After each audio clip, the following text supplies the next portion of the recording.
Today marks 2 years since the mass shooting at Club Q in Colorado Springs. On November 19th, 2022, 5 people were killed and more than 20 others were injured when a shooter walked into the club and opened fire on that crowd. The 5 people who lost their lives that night were 28-year-old Daniel Aston, 38-year-old Derek Rump, 35-year-old Ashley Paw, 22-year-old Raymond Green Vance, and 40-year-old Kelly Loving.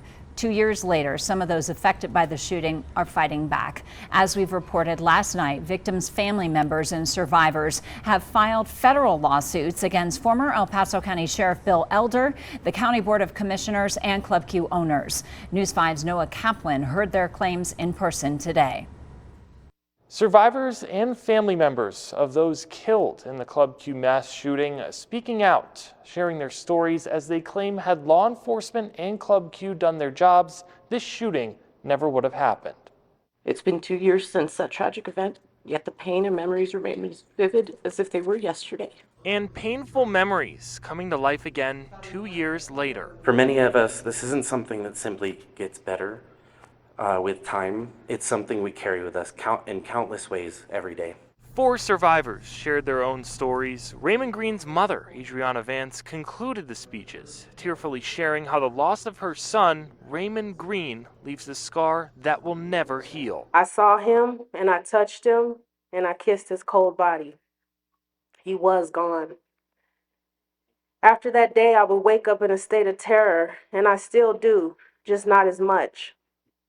I still feel anger, and my heart is not mended. Though not all can be healed, this group looks to hold Club Q and El Paso County officials responsible for events leading up to the shooting. The federal lawsuit claims El Paso County Sheriff Bill Elder failed to act on an extreme risk protection order on the eventual shooter. El Paso County commissioners also passed a resolution declaring itself a Second Amendment preservation county, saying it would not enforce Colorado's red flag law, a law which families believe would have led to the shooter being stripped of his weapons. They decided not to enforce state law and clear dereliction of their duty. The lawsuit also claims Club Q failed to provide proper security that night. The complaint refers to the club as a, quote, death trap.